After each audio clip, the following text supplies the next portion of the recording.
name is Stephanie. I play bass and sing in the Brooklyn gloom punk band Desert Sharks. Hi Loud Women, my name is Kasey and I play bass and sing for the Brooklyn-based noise pop band A Very Special Episode. When we were approaching the idea of a split with A Very Special Episode, we knew we wanted to have some kind of theme or some kind of grounding point to kind of have all the songs relate in a way. It comes out March 8th. It's called DS plus AVSE, and we were really excited to get to collaborate and work with our friends Desert Sharks on this. It comes out via Substitute Scene Records. What we decided to do was use the four elements of earth, water, air, and fire. We put all four elements into a hat and we pulled them out. Drew them out, and we, Desert Sharks, ended up with earth and water. And A Very Special Episode got air and fire. For those of you who are into astrology, you'll note that those are cohesive.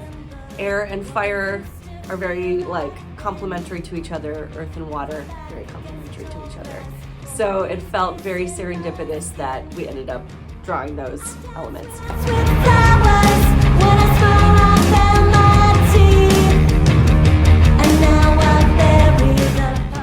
For Desert Sharks, the first song off of this record is a song called Deeper. And this song is our take on Earth. To us, Earth we wanted to have more significant drum sounds coming through. When I think about Earth, I think about the body, because we are so connected to the Earth, right? So Deeper is literally about digging into the self. As I'm sure we're all aware of, as you start to be self-aware, work on yourself, peel back layers, it's kind of a never-ending process as we work towards self-understanding and digging into shadows and digging into parts of ourselves that might be difficult. Yeah, so my approach to Deeper was just kind of addressing that endless journey of self-work, self-discovery that hopefully we're all on. We know not everybody is, but hopefully we're all taking the time to work on ourselves and to dig into a deeper meaning in existence. Highs and lows of being a human being, and Deeper kind of addresses all of that.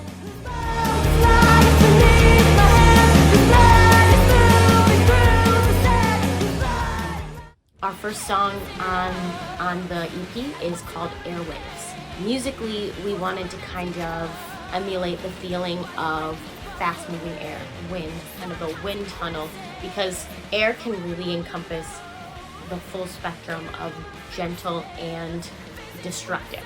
And so we wanted that kind of feeling of getting blasted in an air tunnel musically. But the title and the lyrics really more refer to kind of the deluge of media and information that, and just frankly stimuli that is coming at us every single day. Constantly receiving news, whether it be local news, global news, personal news, good and bad, just constantly. We are open to receiving this all the time. Same with contact from people, right? We're basically able to be contacted at any moment of the day.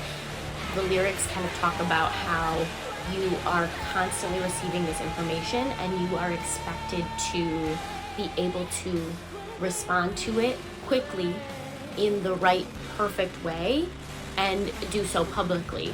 Otherwise, a lot of times it is perceived that you are not engaging with it at all. If it can't be seen or heard by other people, it's not happening, right? And obviously, people are more nuanced than that, right? That's not the way people process things that they hear. The way that they respond to it, the way they choose and what they choose to speak on is nuanced, and also how people are receiving that is nuanced. Chances are it isn't something that people are always, waiting and judging for how you speak upon it, but the advent of social media makes it feel that way sometimes, and just the just the sheer amount of information that we're taking in, and frankly, not great information most of the time these days, can be really overwhelming. And so that's kind of what Airwaves is about, and we try to emulate that feeling in the music of just overwhelm.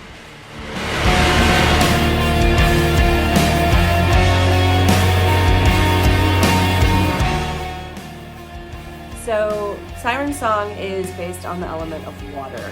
We knew right away when we got water that we wanted to have something a little bit dreamier, a little bit heavier, a little bit doomier and gloomier, you know, kind of just thinking of like dark ocean waves. And one of my favorite places to draw inspiration from is mythology and archetypes of female power. And so kind of early on I knew I wanted to write Siren Song from the point of view of a siren. You'll hear, once you hear it, you'll hear that the lyrics are, "They'll never love you like I do," and it's kind of this like seduction, this like drawing in of come to me, but it's also a little bit dangerous because if you come to me, we're gonna drown you.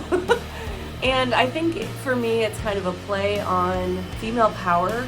I think I'm going to get real deep, I'm going to go off the rails, but I think that in our society, under patriarchy, there's a reason why we women or female identifying people tend to be taught from an early age shame around your sexuality, shame around just kind of like being a female presence in the world. As I've gotten older, I've really kind of understood that some of your greatest power derives from your own sexuality. And when I say that, I'm talking about this is something for yourself. Yes, it is something that we usually engage in with other people, but this is more about like, hey, like I have this innate power within myself that I can also give to myself. Part of Siren Song is kind of playing on that power, that seduction, that notion that this is something that men are fearful of because it is so powerful. And what does that look like when we use it? And also a little nod to previous heartbreak and that feeling of like, I wanted you and it didn't work out, and like, no one's gonna love you the way I can love you, you know. So there's multiple elements, multiple feelings coming into Siren Song.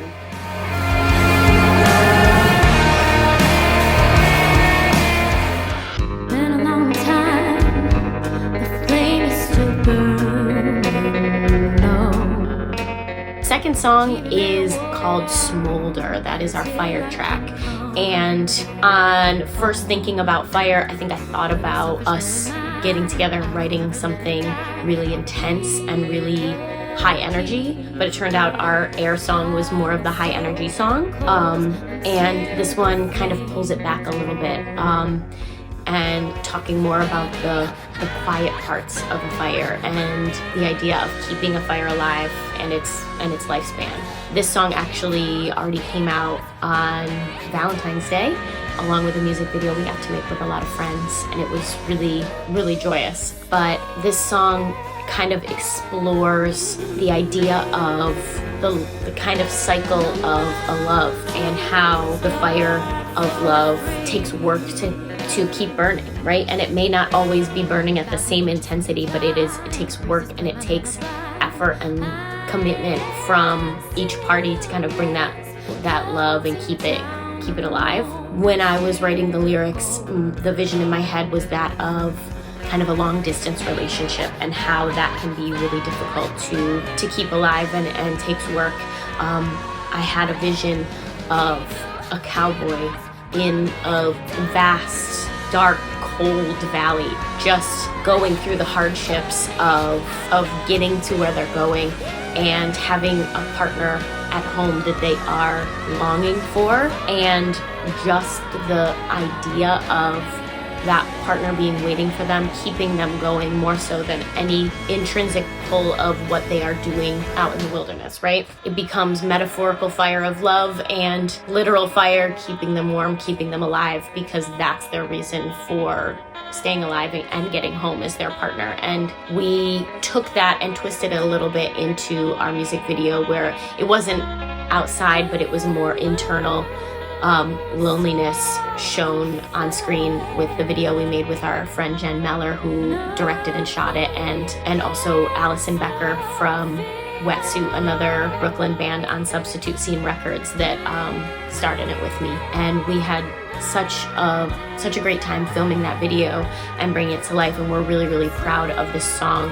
One of our favorite things to bring to a song is juxtaposition and ebb and flow, and so the idea of a fire and its different cycles really lent itself well to our style, and so this song really ebbs and flows musically with its intensity and gives us moments to bring it back and gives us moments to really put our pedal to the metal, and we had such a great time making it.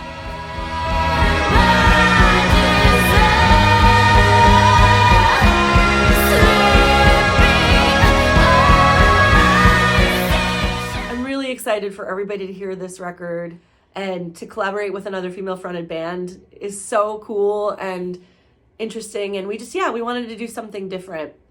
So I hope you like it. I hope you are into the new record. We will have cassettes. If I had the magic of inserting a picture of our cassette, I would, but I don't know how to do that. And so we really hope you enjoyed them. Thank you so much.